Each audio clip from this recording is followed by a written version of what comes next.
Sir ನಮಸ್ತೆ. ಹೇಳಿ ಇವ್ರೆ. ಸರ್ ಬಿಗ್ ಬಾಸ್ ನೋಡ್ತೀರಾ ಸರ್? ಬಿಗ್ ಬಾಸು ನೋಡ್ತೀವಿ, ಆದರೆ ಅದೇನು ಇಂಟ್ರೆಸ್ಟ್ ಇಲ್ಲ ಇವರೇ. ಸುಮ್ಮನೆ ಟಿ ವಿ ನೋಡುವಾಗ ಬರ್ತಾ ಇರುತ್ತೆ, ನೋಡ್ತೀನಿ. ಏನು ಬಿಗ್ ಬಾಸ್ ನೋಡೋಕ್ಕೆ ಇಂಟ್ರೆಸ್ಟ್ ಇಲ್ಲ. ನೋಡಿದ್ರಾ? ಅಲ್ಲ ಮುಂಚೆ ನೋಡಿದ್ರಾ? ಹಾಂ, ಮುಂಚೆ ನೋಡಿದ್ರಾ? ನೋಡಿದ್ದೀವಲ್ಲ, ಲಾಸ್ಟ್ ಇಯರ್ ಎಲ್ಲ ನೋಡಿದ್ದೀವಲ್ಲ. ಓಕೆ. ಈ ವರ್ಷನೂ ನೋಡೋಣ ಯಾವ ಥರ ಇರುತ್ತೆ ಅಂತ ನೋಡೋಣ. ಏನು ಹೇಳ್ತಾ ಇದ್ರಿ ಬಿಗ್ ಬಾಸ್ ಬಗ್ಗೆ? ಬಿಗ್ ಬಾಸ್ ಅಲ್ಲಿ ಏನಿಲ್ಲ. ಬಿಗ್ ಬಾಸು ಏನು ಒಳಗಡೆ ಮನೆಗೆ ತಗೊಂಡೋಗಿ ಕೂಡ ಹಾಕ್ತಾರೆ, ಇದು ಮಾಡ್ತಾರೆ. ಏನು ಅದರ ಹೊರಗಡೆ ಏನಾದ್ರು ಒಂದು ಕಾರ್ಯಕ್ರಮ ಇಟ್ಕೋಬೇಕು ಅವರೆಲ್ಲ. ಹಾಂ, ದೇಶಿ ಅದೇ ಈಗ ಜಿ ಕನ್ನಡದಲ್ಲಿ ಬರ್ತಾ ಇದೆಯಲ್ಲ, ಅಕುಲ್ ಬಾಲಾಜಿ ನಡೆಸ್ಕೊಡ್ತಾವನಲ್ಲ, ಆ ಥರ ಹಳ್ಳಿಗೆ ಕರ್ಕೊಂಡೋಗಿ ಅವ್ರಿಗೆ ಸಗಣಿ ಎತ್ತಿಸೋದು ಮತ್ತು ಹಸ ಸಾಕೋದು, ಅದ್ರ ಬಗ್ಗೆ ಹೇಳ್ಕೊಡ್ಬೇಕು. ಇಲ್ಲಿ ರೂಮೊಳಗೆ ಕರ್ಕೊಂಡೋಗಿ ಕುಂಡಿಸ್ಕೊಂಡು ಕೂತ್ಕೊಂಡ್ರೆ ಏನು ಪ್ರಯೋಜನ ಇಲ್ಲ, ಅಂಥದ್ದೇನಿಲ್ಲ.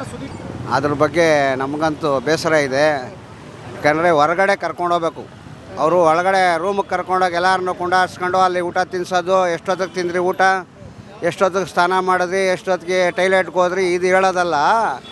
ಹೊರಗಡೆಗೆ ಕರ್ಕೊಂಡೋಗಿ ಅವ್ರನ್ನ ಆಟ ಆಡಿಸ್ಬೇಕು. ನಮ್ಮ ದೇಶಿ ಆಟಗಳನ್ನ ಆಡಿಸಿ ಅವ್ರನ್ನ ಇದು ಮಾಡಬೇಕು, ಆವಾಗ ಗೊತ್ತಾಗುತ್ತೆ. ಇದು ಒಂಥರ ಐಷಾರಾಮಿ ಜೀವನ ಮಾಡ್ದಂಗಿದು. ನಮಗೆ ಮಧ್ಯಮ ವರ್ಗದವ್ರಿಗೆ ಏನು ಗೊತ್ತಾ, ಎಲ್ಲದ್ರ ಬಗ್ಗೆ ತಿಳಿಸ್ಕೊಡ್ಬೇಕು.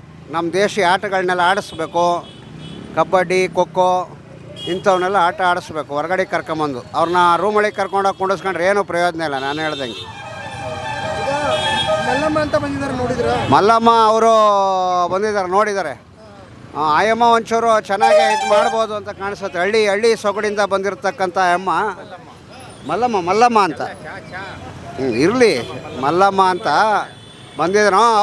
ಹೌದು ಟೀ, ಲೆಮನ್ ಟೀಯಿಂದ ಹೆಸರುವಾಸಿ ಆಗಿರ್ತಕ್ಕಂಥ ಮಲ್ಲಮ್ಮವ್ರು ಬಂದಿದ್ದಾರೆ. ಅವರು ಉತ್ತಮವಾಗಿ ಆಡ್ಬೋದು ಅಂತ ಅಂದ್ಕೊಂಡಿದ್ದೀನಿ. ಇಷ್ಟ ಆಗ್ಬೋದು ಎಲ್ರಿಗೂ ಕೂಡ ಅಂತ ಅಂದ್ಕೊಂಡಿದ್ದೀನಿ. ನಮ್ಮ ಕನ್ನಡ ನಮ್ಮ ಭಾಷೆನ ಇದು ಮಾಡಬೇಕು. ಅವಳು ಹೆಂಗೆ ತಪ್ಪಾಗಿ ಮಾತಾಡಿದ್ರೆ ಎಲ್ಲಿ ಒಳಗಡೆ ಇರ್ತಾಳೆ. ಹೊರಗೆ ಹಾಕಿದ್ದು ಒಳ್ಳೇದಾಯಿತು.